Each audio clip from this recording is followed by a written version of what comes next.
Hello everyone. और आज के इस वीडियो में हम लोग बात करने वाले हैं एक क्वेश्चन के ऊपर, जो कि क्वेश्चन जो मेरा होगा कुछ इस तरीक़ा से है। और इस क्वेश्चन में हम लोग मेनली सीखने वाले रहेंगे किसी भी पॉइंट के अकॉर्डिंग मुझे मोमेंट कैसे निकालना होता है, जब वो पॉइंट जो है आपका 3D में दिया हुआ रहेगा। तब आप देख सकते हैं यहाँ पे जो मैंने फिगर बनाया है वो 3D में फिगर है। और 3D में यदि हमारे पास कोई फोर्स गिवन होगा तो उसका मोमेंट किसी पॉइंट के अकॉर्डिंग कैसे निकालते हैं, इसके ऊपर हम लोग बात करने वाले हैं। ठीक है, तो क्वेश्चन देखते हैं। जो क्वेश्चन है हमारे पास, given the magnitude of the force, एक मैग्नीट्यूड ऑफ द फोर्स दिया हुआ है जो कि 260 न्यूटन का है। एंड एक और दिया है जो P = का 100 न्यूटन है। ठीक है, और मुझे एक नंबर जो क्वेश्चन ए नंबर क्वेश्चन पूछा जा रहा है वो है determine the moment of a force F about a point O। ठीक है, और सेकंड जो क्वेश्चन दिया है determine the moment of force P about O। ठीक है, तो सबसे पहले हम लोग फिगर में खोजेंगे कि O कहाँ पे है मेरा पॉइंट। ठीक है, तो देखते हैं हम लोग फिगर को। तो फिगर में यहाँ पे हमको क्लियरली यहाँ पे दिख रहा है कि फिगर में हमारे पास O कहाँ पे है। O हमारे पास यहाँ पर है। ठीक है, और जो मुझे सेकंड में ढूंढना होगा वो ढूंढना होगा कि किस पॉइंट से मुझे फोर्स लग रहा है। ठीक है, तो यहाँ पे मैं सबसे पहले F फोर्स का निकालना चाहता हूँ मोमेंट। तो सबसे पहले मैं खोजूंगा कि F कहाँ पे है। ठीक है, तो आपको यहाँ पे दिख रहा होगा कि A जो मेरा है यहाँ पे। ठीक है, A पॉइंट से मुझे A फोर्स लग रहा है। ठीक है, इसके बाद मुझे क्या करना है कि इस O पॉइंट से मुझे A पॉइंट की तरफ, या इस O पॉइंट से जो फोर्स जो जा रहा है आपका इस डायरेक्शन में जाते हुए B तक जा रहा है। यानी कि जो कहने का मतलब कि ये पॉइंट आपके पास A था और ये पॉइंट जो जा रहा है फोर्स लाइन ऑफ फोर्स का एक्शन जो है वो B पॉइंट तक जा रहा है। ठीक है, तो मैं जो O से जो लेने वाला रहूँगा पोजीशन वेक्टर, वो मैं O से A के तरफ ले सकता हूँ या O से B के तरफ ले रहा हूँ। ठीक है, मुझे हर हालत में याद रखना है कि जिस पॉइंट के अकॉर्डिंग मुझे निकालना होता है मोमेंट, उस पॉइंट से मुझे पोजीशन वेक्टर निकालना होता है। तो O से मैं A जा सकता हूँ या तो O से मैं B जा सकता हूँ। ठीक है, यहाँ तक आप लोग समझ गए। अब मुझे क्या करना है, जब मैं अभी मान रहा हूँ कि O से A की तरफ मैं जा कर के पोजीशन वेक्टर ले रहा हूँ। ठीक है, तो जब मैं O से A पॉइंट की तरफ जा कर के पोजीशन वेक्टर लूँगा तो मुझे कुछ इस तरीक़े से मिलेगा पोजीशन वेक्टर। वो हो जाएगा पोजीशन वेक्टर में R से पोजीशन वेक्टर को दिखा रहे हैं, तो O से A की तरफ जा कर लिया, और जो मुझे जो मुझे फोर्स मिलेगा वो वेक्टर का फॉर्म में होगा। तो उन दोनों का क्रॉस मल्टीप्लाई करेंगे तो मुझे सिंपली यहाँ से निकल जाएगा मोमेंट। ठीक है, इस फार्मूला को आप लोग समझ लिए। अब मुझे हर हालत में निकालना होगा पोजीशन वेक्टर OA का निकालना होगा, फोर्स वेक्टर निकालना होगा। ठीक है, तो यहाँ पे मुझे जो फोर्स दे रखा है वो मैग्नीट्यूड में दे रखा है, तो मैग्नीट्यूड को हमको वेक्टर फॉर्म में चेंज करना होगा और देन हमको क्रॉस मल्टीप्लाई करना होगा। तो सबसे पहले हम लोग यहाँ पे निकालने में इंटरेस्टेड रहेंगे, वो निकालने में ये इंटरेस्टेड रहेंगे कि मुझे पोजीशन वेक्टर निकालना है। तो पोजीशन वेक्टर निकालने के लिए जो हम लोग O से चलना है हमारे पास A की तरफ। ठीक है, तो मैं क्या करने वाला हूँ कि O से B की तरफ जाने पे मुझे किस किस पाथ को कंसीडर करते हुए जाना है, इस पे फोकस कर दो। यदि सिंपली मैं कहूँ आपको कि O से हमको A तक पहुँचना है, ये जो पॉइंट O है इस पॉइंट A तक पहुँचना है, तो आप किस तरीके से पहुँच सकते हो। आप सिंपल इस O पॉइंट से सीधा सीधा आप यहाँ तक आ सकते हो राउंड करके। ठीक है, तो आपने किस लेंथ को कवर किया, ये जो X डायरेक्शन का जो लेंथ दे रखा है इसी का डायरेक्शन आपने मूव किया O से A तक पहुंचने के लिए। तो उस डायरेक्शन में मैंने कितना डिस्टेंस मूव किया, तो उस डिस्टेंस ये जो 4 दे रखा है यहाँ पे, इस फोर्स के पैरेलल ही ये तो ये लाइन होगा ना। यानी कि 4 हम लोगों ने कवर किया X डायरेक्शन में, और जो X डायरेक्शन इधर की तरफ जा रहा था उसी के डायरेक्शन में फोर्स को हमने लिया है। तो ये क्या हो जाएगा, प्लस का 4 हो जाएगा, और जो X डायरेक्शन में जाते हैं उसको हम लोग I मानते हैं, तो ये हो जाएगा 4I हमने कवर किया। तो मुझे जो पोजीशन वेक्टर मिल जाएगा वो मिल जाएगा 4I। ठीक है, तो मुझे पोजीशन वेक्टर निकल गया है। अब पोजीशन वेक्टर के बाद से मुझे फोर्स का वेक्टर फॉर्म में कन्वर्ट करना था। फोर्स को जब वेक्टर फॉर्म में मुझे कन्वर्ट करना होता है उसके लिए एक सिंपल फार्मूला ये होता है। ठीक है, इस फार्मूला पे हम लोग काम करेंगे। तो मुझे जो फोर्स यहाँ पे लग रहा है वो A से B की तरफ लग रहा है, तो अब मुझे क्या करना होगा, इस पॉइंट A से मुझे पॉइंट B की तरफ बढ़ना होगा। ठीक है, तो A से जब मैं B की तरफ बढ़ूंगा तो मैं A से B तक जाने के लिए मैं क्या करने वाला रहूँगा, जो डिस्टेंस कवर करने वाला रहूँगा उसको हम लोग वेक्टर के फॉर्म में रिप्रेजेंट करेंगे। तो जिससे कि हमको मिल जाएगा क्या, मुझे वेक्टर मिल जाएगा A से B वेक्टर मिल जाएगा। तो इसके लिए मैं सिंपली आपसे कहूँ कि आपको जाना है कहाँ से, A से आपको जाना है बी पॉइंट पे। तो ए से बी पॉइंट पे जाने के लिए आपके पास देखिए क्या क्या रास्ते हो सकते हैं। ए से आप डायरेक्टली इस पॉइंट पे आ सकते हैं, ठीक है। ए से इस पॉइंट पे आ सकते हैं, फिर अगेन यहाँ से यहाँ आ सकते हैं और फिर अगेन हमको बी पॉइंट पे जाना होगा, ठीक है। मैं डायरेक्टली ओ से बी पॉइंट पे नहीं जा सकता हूँ, ठीक है। क्यों नहीं जा सकता मैं, कि मुझे डायरेक्टली नहीं जाना होता है। ये 3D का कंसेप्ट ही है कि मुझे कॉर्नर को पकड़ के ही चलना होता है। तो कॉर्नर को पकड़ करके मैं इस पॉइंट से इस पॉइंट तक जा सकता है, फिर अगेन इस पॉइंट तक, फिर अगेन इस पॉइंट तक आ सकता है, या मैं इस पॉइंट से ये पॉइंट पे आ सकता हूँ और फिर अगेन इस पॉइंट पे आ सकता हूँ और इस पॉइंट के बाद से मुझे इस पॉइंट पे मैं इसको पहुँच सकता हूँ। तो मैं अभी सिंपली आप लोगों को किसी तरह से आपको बी तक पहुँचना है, वो भी कॉर्नर के थ्रू ही पहुँचना है। तो मैं अभी सिंपली क्या कर रहा हूँ यहाँ पे, जो मुझे सबसे आसान लगा है, मैंने क्या किया यहाँ पे, ये जो पॉइंट है इस पॉइंट से इस पॉइंट पे कवर करा, फिर इस पॉइंट पे आया, फिर इस पॉइंट पे हमने बी पे पहुंच गया। तो इसको पहुंचने के लिए मुझे यहाँ पे क्या करना पड़ेगा, आपको सिंपल जो आपके पास जो डिस्टेंस हम लोग कवर करते जाएंगे उस डायरेक्शन से मुझे एक वेक्टर फॉर्म मिल जाएगा। तो सिंपली मैंने यहाँ से क्या किया, ये जो पॉइंट है यहाँ से मैंने वाई डायरेक्शन को, जो ऊपर का जो डायरेक्शन दिखा रहा है ये डायरेक्शन वाई डायरेक्शन दिखा रहा है, तो मैंने क्या किया, ए पॉइंट से हम लोगों ने इस पॉइंट पे आया, फिर अगेन इस पॉइंट पे आया और फिर अगेन इस पॉइंट पे गए। तो इस पॉइंट को जो हम लोग कवर कर रहे हैं ये वाई डायरेक्शन का हो जाएगा, और इसको जो हम लोग कवर कर रहे हैं ये जे डायरेक्शन को दिखा रहे हैं यहाँ पे, और इसको जो हम लोग कवर कर रहे हैं ये एक्स डायरेक्शन को दिखा है। तो सबसे पहले आपको ये चीज़ पता होना चाहिए, जो मैं निकालता हूँ वेक्टर वो आई वेक्टर, फिर जे वेक्टर, फिर के वेक्टर आता है। तो सबसे पहले मैं आई को लिखने में इंटरेस्टेड रहूँगा। तो आई डायरेक्शन को ये दिखा रहा है, तो इस डायरेक्शन में हमने कितना यूनिट मूव किया, तो ये इसके पैरेलल है, यानी कि 4 डिस्टेंस हमने कवर किया। और ये जो देखिए ये जो डायरेक्शन जो दिखा रहा है कि इधर के डायरेक्शन में आई जा रहा था, लेकिन मैंने क्या किया, यहाँ से इस डायरेक्शन में मैंने मूव किया है, तो इसको मैं नेगेटिव लूँगा। तो यहाँ पे -4 आई लिख दिया मैंने, और फिर अगेन मुझे वाई डायरेक्शन का लिखना होता है। वाई डायरेक्शन मेरे पास ये है, तो इस डायरेक्शन में मुझे कितना मूव करना पड़ा, तो ये 12 मूव करना। तो ये तो 12 यहाँ पे प्लस का मैंने मूव किया, क्योंकि वाई डायरेक्शन मुझे ऊपर की तरफ ही इंडिकेट कर रहा है और मैं ऊपर की तरफ एक्चुअल में जा भी रहा हूँ, तो यहाँ पे प्लस का होगा। तो प्लस का 12 जे लिख दिया, ठीक है। उसके बाद से मुझे इस डायरेक्शन को, जेड डायरेक्शन को लिखना होता है। तो जेड डायरेक्शन जो मेरा ये है इसके डायरेक्शन में ही जा रहा है, तो ये भी पॉजिटिव में ही होने वाला है। और ये जो डायरेक्शन है यहाँ आपको दिख रहा होगा कि ये 3 है, तो 3 के डायरेक्शन में मूव करना होगा। क्यों, क्योंकि ये जो है इसके पैरेलल ही तो होगा ना, तो यानी कि ये 3 है तो वो भी 3 ही होगा। तो मैंने यहाँ पे 3 का के लिख दिया। और उसके बाद से अपॉन में आपको क्या करना था है, और अपॉन में मुझे क्या करना होता है, जो मैग्नीट्यूड होता आता है जिस जो वेक्टर ए बी का उसको उससे डिवाइड करा। तो मैग्नीट्यूड निकालने के लिए सिंपली यहाँ पे जो -4 आया और यहाँ पे 12 और 3 आया, इसका स्क्वायर करके रूट के अंदर लगा लेते हैं, तो ये कुछ हमें मिल जाता है, ठीक है। अब जब हम लोग इसको सिंप्लीफाई करेंगे तो कुछ इस तरीक़ा से मुझे वैल्यू मिल जाएगा, जो कि वेक्टर एफ हो जाएगा, ठीक है।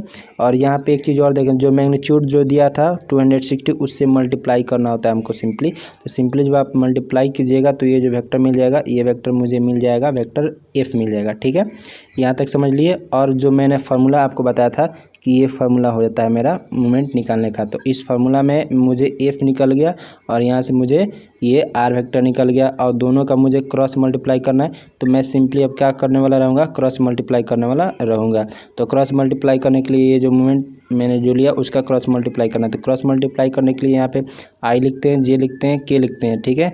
और यहाँ पे जो ध्यान देने वाली बात ये है कि ये जो रो लिखते हैं ये आर वेक्टर का लिखते हैं, और ये जो रो लिखते हैं वो एफ वेक्टर का लिखते हैं। तो आर वेक्टर में मुझे क्या दिख रहा है, यहाँ पे केवल 4 आई मिला है, यानी कि आई के डायरेक्शन में मुझे केवल 4 यूनिट मिला है। तो मैंने यहाँ पे 4 लिखा, और यहाँ पे जे और के मुझे नहीं मिला है, तो मैं 0 0 यहाँ पे लिख ले रहा हूँ, ठीक है। उसके बाद से मुझे क्या करना है, एफ वेक्टर का लेना है। तो ए वेक्टर यहाँ पे -80 लिखा है, 240 और यहाँ पे 60 है, तो यहाँ पे मैंने इसको लिख लिया। अब आप सिंपली आपको ये चीज़ यहाँ से आना चाहिए कि इस डिटर्मिनेंट का वैल्यू किस तरीके से निकालते हैं। तो देखिए बहुत ही सिंपल होता है डिटर्मिनेंट का वैल्यू निकालना। उसमें क्या होता है, मैं आई को यहाँ से कॉमन लूँगा, ठीक है, और इसको मैं भूल जाऊँगा, और इसको दोनों का क्रॉस मल्टीप्लाई करूँगा। इधर दोनों को मल्टीप्लाई करूँगा तो 0 आएगा, फिर इन दोनों का मल्टीप्लाई करूँगा तो मुझे 0 आएगा।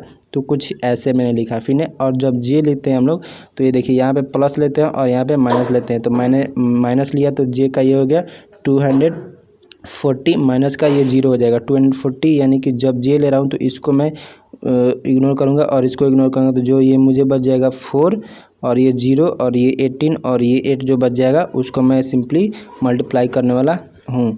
तो उसको मल्टीप्लाई करके मैंने ये लिखा। उसी तरह से जब के को कॉमन लेंगे तो ये और ये भूल जाएंगे हम लोग, और इसको सिंपली मल्टीप्लाई करेंगे क्रॉस, इधर से इधर और इधर से इधर हम लोग मल्टीप्लाई करके यहाँ पे लिख देते हैं। तो ये मल्टीप्लाई करके जो हम लोग लिखेंगे तो उसे जो मुझे वेक्टर मिलेगा वो ये वेक्टर मिल जाएगा, और ये जो वेक्टर होगा यहीं मुझे क्या मिल जाएगा, मूवमेंट अबाउट वो मिल जाएगा। ठीक है, तरीका से आप ओ से बी का पोजीशन वेक्टर भी ले करके फोर्स से के साथ क्रॉस मल्टीप्लाई करके मूवमेंट निकाल सकते थे। क्वेश्चन बी को सॉल्व करने के लिए मैं क्या करने वाला रहूँगा, क्वेश्चन बी को सॉल्व करने के लिए मुझे भी निकालना पड़ेगा, क्या निकालना पड़ेगा, पोजीशन वेक्टर निकालना होगा। ठीक है, मूवमेंट ओ के अकॉर्डिंग मुझे जब पी फोर्स का निकालूंगा तो उसके लिए भी मुझे निकालना रहेगा पी फोर्स का वेक्टर फॉर्म निकालना होगा, और मुझे पोजीशन वेक्टर भी निकालना होगा ओ पॉइंट से चल कर। तो देखिए यहाँ पे जो ओ पॉइंट गिवन है आपके पास यहाँ पे, और जो अब पी फोर जो अब मुझे जो दिख रहा है ये पॉइंट बी पे लग रहा है, तो मैं क्या करने वाला रहूँगा, ओ से मैं बी पे जा सकता हूँ या ओ से मैं ए पे आ सकता हूँ। ठीक है, तो यहाँ पे सिंपली जो मेरा फार्मूला हो जाएगा मूवमेंट निकालने का, ये ओ से बी के तरफ हो जाएगा पोजीशन वेक्टर, और वेक्टर जो एफ का जो पी का आएगा, सॉरी यहाँ पे पी होना चाहिए था, जो पी हो जाएगा उसके अनुसार हो जाएगा। ठीक है, उसके अगर मुझे क्या करना है, मैं ओ से ए भी जा सकता हूँ। ठीक है, मुझे जो कहने का मतलब कि जो ओ पॉइंट को हम अबाउट जो निकालते हैं, जिसके अबाउट मुझे निकालना होता है मूवमेंट, उस पॉइंट को पकड़ेंगे और जहाँ पे फोर्स लगता है उस पॉइंट पे हम लोग उसको जाते हैं। ठीक है, तो वो जो फोर्स लग रहा है बी पॉइंट पे जाते, तो ओ से मुझे बी चलना होगा, या इस पॉइंट ऑफ लाइन जो ये फोर्स लग रहा है इसके लाइन ऑफ एक्शन के अकॉर्डिंग में कोई एक पॉइंट को ले सकता हूँ। तो ये बी में लिया, उसी तरीके से मैं जो ये फोर्स जो लग करके आ रहा था वो सी पॉइंट पे आ रहा था, तो मैं यहाँ पे सी भी ले सकता हूँ। तो यानी कि कह सकता हूँ कि मैं ओ से सी भी ले सकता हूँ वेक्टर। ठीक है, ओ से सी भी वेक्टर ले सकता हूँ मुझे पोजीशन वेक्टर निकालने के लिए। सिंपली मैं अभी क्या करने वाला हूँ, मुझे अभी जो आसान लगा मैं वही करने वाला हूँ कि मैं ओ से बी की तरफ जा करके निकालने वाला रहूँगा। तो मैं ओ से बी यहाँ पे गया तो ये फार्मूला मुझे कुछ इस तरीके से मिल गया। ठीक है, अब इसमें मुझे क्या निकालना होगा, ओ से बी के तरफ का पोजीशन वेक्टर निकालना होगा। तो ओ से बी की तरफ का जब मुझे पोजीशन वेक्टर निकालना होता है उसको मैं कैसे निकालूंगा, तो सिंपली मैं आपको बताता हूँ। यहाँ पे ओ से जो हम लोग बी की तरफ जा रहे हैं, तो ओ से बी की तरफ जाने के लिए मुझे कौन कौन से डिस्टेंस कवर करने होंगे, मैं सिंपली ओ से यहाँ पे आ सकता हूँ और फिर अगर हम बी पे पहुँच सकते हैं, या तो मैं ये से भी कर सकता हूँ कि इस तरीक़ा से ना जा करके मैं कुछ इस तरीक़ा से भी जा सकता हूँ, जो कि क्या होगा आपके पास, ये ओ से मैं यहाँ तक आ सकता हूँ और फिर अगर मैं यहाँ तक आ सकता हूँ। ठीक है, तो जिस तरीक़ा से हमको बी पर पहुँचते हैं उस तरीक़ा से मुझे उस वेक्टर को मैं प्राप्त कर पाता हूँ। ठीक है, तो मैं सिंपली अभी क्या करने वाला हूँ, ओ से इस पॉइंट पे आने वाला हूँ और फिर इस पॉइंट पे जाने वाला हूँ, मतलब कि इस पॉइंट पे ओ से इस पॉइंट पे और फिर इस पॉइंट पे। तो मुझे ओ से इस पॉइंट तक आने के लिए मुझे कितना डिस्टेंस कवर करना पड़ा, तो ये 3 करना पड़ा। तो 3 किस डायरेक्शन में, जेड डायरेक्शन में, तो मैं यहाँ पे लिखूँगा सिंपली 3, और जेड डायरेक्शन को किससे दिखाते हैं, के से, तो के दिखा, और इसी डायरेक्शन में आ रहा है तो ये पॉजिटिव का ही होगा। ठीक है, अगेन मुझे क्या करना है, मुझे वाई डायरेक्शन में अब जाना पड़ेगा, ये वाई डायरेक्शन को दिखाना है, तो वाई डायरेक्शन में मुझे जाना पड़ा, तो ये कितना 12 जाना पड़ा, तो मैं 12 और वाई डायरेक्शन में जा रहा हूँ तो मैं क्या हो जाएगा 12 हो जाएगा, और वाई डायरेक्शन को मैं जे कैप से दिखाता हूँ तो के लिख दूंगा। तो ये मुझे जो मिलेगा, ये जो पोजीशन वेक्टर मिल जाएगा वो ओ बी के अकॉर्डिंग मुझे पोजीशन वेक्टर मिल जाएगा। और जो वेक्टर जो मुझे फोर्स का दे रखा था, वो फोर्स जो दे रखा है वो पी दे रखा है, तो पी फोर्स का मुझे क्या निकालना रहेगा यहाँ पे, और पी फोर्स को मैग्नीट्यूड फॉर्म में निकालने के लिए पी फोर्स का जो मैग्नीट्यूड फॉर्म जो होता है वो पी का मैग्नीट्यूड मुझे लेना होगा, और फिर इसका यूनिट वेक्टर से मल्टीप्लाई करके मुझे ये पी फोर्स को प्राप्त करना होता है। ठीक है, तो पी फोर्स को निकालने के लिए मैं पहले निकालने में इंटरेस्टेड रहूँगा किसका, unit vector of P force. तो unit vector of P force निकालने के लिए मुझे ये बी पे फोर्स लग रहा है और ये सी के तरफ जा रहा है, तो मुझे बी से सी पर ट्रेवल करके आना होगा। और ट्रेवल करने के लिए मैंने सिंपल कंसेप्ट रहता है कि यहाँ से यहाँ आ सकते हैं, या तो यहाँ से यहाँ आ सकते हैं, या तो मैं सिंपली क्या कर सकता हूँ, ये दूरी तय करके फिर यहाँ पे आ सकता हूँ। ठीक है, आप कहीं से भी आइए आपको वेक्टर सेम मिलेगा। तो मैं यहाँ पे सिंपली अभी जो कंसिडर कर रहा हूँ वो मैं ये मान के चल रहा हूँ कि यहाँ से मैं यहाँ तक कंसिडर करके सी पे पहुँचा हूँ। तो इसको इस तरीक़े से आपको यहाँ बी से सी पर पहुँचने में कौन कौन सी दूरी तय करनी पड़ी, ये 4 का तय करना पड़ेगा और ये 12 का करना पड़ेगा, और ये जो 4 का डिस्टेंस मुझे तय करना पड़ेगा वो एक्स डायरेक्शन में तय करना पड़ेगा। तो इसके लिए मैं इंटरेस्टेड रहूँगा कि 4 लिखूँगा और ये आई डायरेक्शन में गए तो मुझे आई लिखना पड़ेगा, ठीक है। और ये पॉजिटिव डायरेक्शन में गए तो मुझे पॉजिटिव में ही मिलेगा। फिर अगेन जो ये वाई डायरेक्शन में मुझे ये दूरी तय करना पड़ेगा, ये वाला दूरी, ठीक है। ये वाला दूरी मुझे वाई डायरेक्शन में तय करना पड़ेगा। और वाई तो ऊपर जा रहा था, डायरेक्शन शो करता है, लेकिन मैं आ रहा हूँ नीचे की तरफ, तो मुझे क्या करना पड़ेगा, यहाँ पे निगेटिव लगाना पड़ेगा और ये 12 हो जाएगा। और ये जो आया मैंने वाई डायरेक्शन में आया, तो वाई डायरेक्शन को मैं सिंपली यहाँ पे जे लिखता हूँ। तो ये कुछ इस तरीके से आपको वेक्टर मिल जाएगा। जो कि वेक्टर मिलेगा वो वेक्टर क्या हो जाएगा, फोर्स का यूनिट वेक्टर होगा। और यहाँ पे सिंपली हम लोग रूट लगा करके इसका 4 चौका 16 लिख देंगे। अपन में प्लस का मुझे ये जो 12 का स्क्वायर 144 लिख देंगे, तो इससे मुझे मिल जाएगा यूनिट वेक्टर। और जो यूनिट वेक्टर मिल जाएगा तो यहाँ पे जो मैग्नीट्यूड ऑफ फोर्स जो दिया हुआ था पी का, उसको सिंपली हम लोग मल्टीप्लाई करेंगे तो मुझे मिल जाएगा यहाँ से क्या, vector form of P force मिल जाएगा, ठीक है। तो इसको देखते हैं हम लोग। तो अभी जो मैंने आपको पोजीशन वेक्टर निकाल के दिखाया था वो इतना आया था, ठीक है। और उसी तरीक़े से मुझे निकालना पड़ेगा यहाँ पे, सॉरी यहाँ पे पी फोर्स होना चाहिए, ए फोर्स नहीं होना चाहिए था। तो ये जो पी फोर्स निकालने के लिए जो मैंने अभी जो बताया कि इसका जो फोर्स मैंने जो यूनिट वेक्टर निकाला वो कुछ इतना निकाला, ठीक है। अब इसको सिंपली हम लोग क्या करेंगे, सिंप्लीफाई करेंगे। तो ये जो रूट के अंडर आएगा 160 आ जाएगा। और 160 को मैं 100 से डिवाइड कर दूंगा तो ये 7.90 आ जाएगा, ठीक है। और ये जो वेक्टर था इसको कुछ इस फॉर्म में आ जाएगा। यानी कहने का मतलब कि जो 4 है उसको मैंने इधर लिखा और -12 जो जे था उसको मैंने इधर लिख दिया। इसको करूँगा मैं सिंप्लीफाई, तो ये जो मुझे आंसर मिल जाएगा, ये मुझे जो वैल्यू दे देगा वो क्या दे देगा, वेक्टर फॉर्म में मुझे पी फोर्स का वेक्टर फॉर्म आ जाएगा, ठीक है। और मुझे मोमेंट निकालने के लिए, आपको पता है कि मोमेंट निकालने के लिए सिंपली हमको इस फार्मूला का यूज करना था। और इस फार्मूला को मैंने बताया, जो अभी आई लिखना है, जे लिखना है, के लिखना है। और यहाँ पे जो आई का कंपोनेंट मिला वो नहीं मिला मुझे, किस में, ये जो होता है कंपोनेंट, ये जो होता है आर का होता है और ये जो होता है एफ फोर्स का होता है, ठीक है। इस दोनों सीक्वेंस को आप हमेशा ध्यान रखें, ठीक है। तो उसके अनुसार मैंने यहाँ पे 12 लिखा, 3 लिखा और यहाँ पे जो भी आया उसको मैंने यहाँ पे लिखा, ठीक है। लिखने के बाद से मैंने क्या किया, इसको जब सिंप्लीफाई कीजिएगा तो मैंने जो अभी पिछला वाला क्वेश्चन में सिंप्लीफाई करने का जो बताया था ट्रिक, उसी तरीके से आपको सिंप्लीफाई करके जो मूवमेंट मिल जाएगा, यही मूवमेंट मुझे क्या हो जाएगा, ये अबाउट मेरा मूवमेंट हो जाएगा, ठीक है। आई होप कि ये वीडियो आपको पसंद आया होगा तो लाइक कमेंट एंड शेयर जरूर करें, ठीक है। मिलते हैं नेक्स्ट वीडियो में।